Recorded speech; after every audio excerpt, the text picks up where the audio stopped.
Halo guys, perkenalkan nama saya Muhammad Farhan Hafiz. Jadi pada pertemuan ke-16 ataupun pertemuan UAS pada video kali ini saya akan mewawancarai sosok mahasiswa. Nah, mahasiswa yang satu ini adalah mahasiswa yang sangat terkenal di Fakultas Hukum UMM. Dia adalah mahasiswa yang cukup lama berkuliah di UMM, hampir 6 tahun ini. Namanya, halo Mas, siapa namanya Mas? Nama saya Bima. Bima siapa Mas? Bima Wahyu Ramadan. Asalnya dari mana Mas? Saya asli Pasuruan. Oh, kalau boleh tahu kenapa masuk Fakultas Hukum Mas? Ya, karena saya melihat hukum di Indonesia ini kurang ditegakkan, maka saya ingin menegakkan hukum di Indonesia dengan cara masuk Fakultas Hukum UMM. Nah, jadi sangat mulia teman-teman. Mahasiswa satu ini dia ingin masuk Fakultas Hukum itu katanya ingin menegakkan keadilan yang belum maksimal di Indonesia karena beliau ini merasa cukup berat menegakkan keadilan di Indonesia itu, makanya dia kuliahnya cukup lama teman-teman, ada 6 tahun dia kuliah. Nah, langsung saja teman-teman, langsung masuk ke topiknya.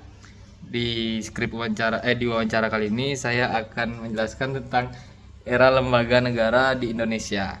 Nah, jadi saya akan memulai. Pertanyaan pertama itu, apa yang kamu ketahui tentang lembaga negara di Indonesia? Ya, setahu saya yang pertama, lembaga negara di Indonesia itu kalau kita bicara kekuasaan itu ada dibagi tiga. Yang pertama, kekuasaan legislatif, eksekutif, dan juga yudikatif. Nah, yang pertama kalau kita bicara tentang legislatif, tentu saja ada seperti DPR, DPRD, kemudian DPD, kemudian juga ada MPR. Nah, kemudian ketika kita bicara tentang eksekutif, tentunya yang pertama adalah ke presiden, wakil presiden, dan juga jajaran kementeriannya atau kementerian di bawahnya. Kemudian juga ada kepala daerah tingkat 1, tingkat 2, dan mungkin kalau kita paling kecil kita tahu ada namanya RT, RW, kemudian desa atau kelurahan. Nah, kemudian kalau kita bicara tentang lembaga yudikatif, yang pertama ada MA, MK, dan K. Ya, mungkin teman saya juga mahasiswa Fakultas Hukum dan cukup lama juga menempuh Fakultas Hukum ini. Jadi saya rasa soal itu tidak perlu saya jelaskan panjang lebar lah soal itu. Mungkin itu yang saya tahu. Oh iya, terima kasih Mas Bima. Jadi kita memang mahasiswa yang sama-sama lama di Fakultas Hukum UMM ini.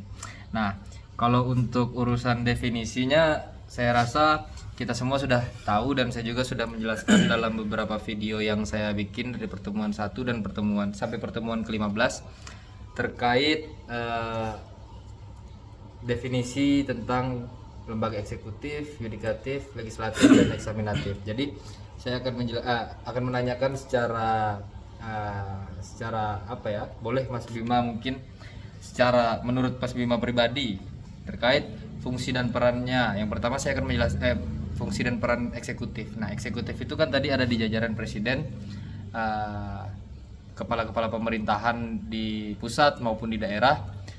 Dan saya akan menanyakan, kira-kira Mas Bima, menurut Mas Bima ini peran eksekutif terutama presiden itu dari tahap pemilihannya maupun kebijakan-kebijakan yang dibuat, kira-kira itu sudah sesuai apa enggak dengan undang-undang Mas Bima?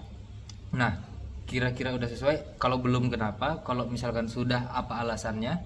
Terus proses pemilihan presiden itu kira-kira sudah sesuai apa enggak dengan yang ada di undang-undang Mas Bima? Mungkin begitu. Silakan. Ya, menurut hemat saya, yang pertama ketika ditanya soal apakah pemilihan presiden dan juga jajarannya sudah sesuai, terutama dengan prosedur due of law, tentu saja sudah sesuai. Karena ketika memang tidak sesuai kan kemarin sempat ada namanya gugatan ke Mahkamah Konstitusi untuk membatalkan hasil pemilu atau pilpres. Nah, tetapi jika kita melihat per hari ini terkait kinerja eksekutif sendiri, tentunya masih banyak yang perlu kita kritisi bersama, tentunya bagi kita mahasiswa, terutama Fakultas Hukum. Karena apa? Jika kita melihat penduduk di Indonesia ini ada jutaan, dan juga secara kultur dan budaya dan juga mungkin kearifan lokal yang ada di Indonesia tentu saja sangat plural. Jadi tentu saja ada beberapa tantangan-tantangan besar yang harus dihadapi oleh penguasa di Indonesia per hari ini. Akan tetapi kalau kita melihat mungkin ini bukan hal tabu atau sudah jadi hal umum yang bisa kita lihat. Prosedur pemilihan kepala daerah maupun kepala pemerintahan itu masih banyak praktik-praktik yang menyimpang dari prinsip demokrasi itu sendiri. Yang pertama, kita melihat masih banyak praktik-praktik serangan fajar, sogok menyogok, entah itu melalui sifatnya sembako melalui beras atau maupun berupa uang secara langsung. Nah, tentu saja itu akan mempengaruhi bagaimana kebijakan pemimpin yang akan kita pilih 5 tahun ke depan. Karena bagi saya, ketika awalnya saja sudah tidak baik, tentu saja akhirnya akan tidak baik juga.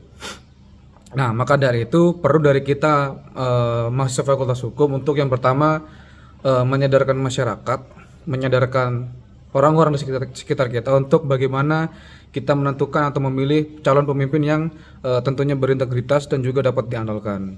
Nah, namun sebelum itu kita juga harus sadar juga, harus selesai juga dengan diri kita sendiri. Yang pertama, apakah kita sudah sesuai dengan bagaimana prinsip-prinsip demokrasi yang ada di Indonesia itu sendiri? Apakah kita sudah jujur? Apakah kita sudah melalui proses-proses sesuai dengan norma dan etika yang berlaku, atau kita sendiri bahkan yang melakukan tindakan-tindakan yang menurut saya tidak baik itu sendiri. Jadi itu, Mas Farhan. Ya, sangat panjang penjelasan dari Mas Bima ini ya. Selain dia itu adalah mahasiswa yang lama di FH ini, tapi Mas Bima ini di kalangan aktivis. Jadi dilihat dari jawaban-jawaban Mas Bima tadi sangat ini ya, sangat konkret lah, sangat bisa kita mengerti. Nah, saya akan melanjutkan pertanyaan saya di pertanyaan kedua ini, Mas Bima. Saya akan menanyakan tentang check and balance nih, Mas Bima. Kewenangan antar lembaga negara. Jadi menurut Mas Bima ini, check and balance yang terjadi di Indonesia ini antara eksekutif dan legislatif maupun pembuat undang-undang ataupun penegak konstitusinya itu, apakah sudah sesuai yang di lapangan itu, yang terjadi di lapangan itu sudah sesuai apa enggak kira-kira Mas Bima dengan apa yang dimau oleh konstitusi? Dan menurut saya sendiri pribadi nih Mas Bima, kalau menurut saya itu belum pas ya dengan apa yang dimau dengan konstitusi, maupun karena ya Mas Bima ini secara mekanisme memang sudah dilakukan, tapi apakah kepentingan politik itu menurut Mas Bima masih sering dibawa-bawa untuk membuat ataupun membuat kebijakan nih Mas Bima? Mungkin itu saja Mas Bima.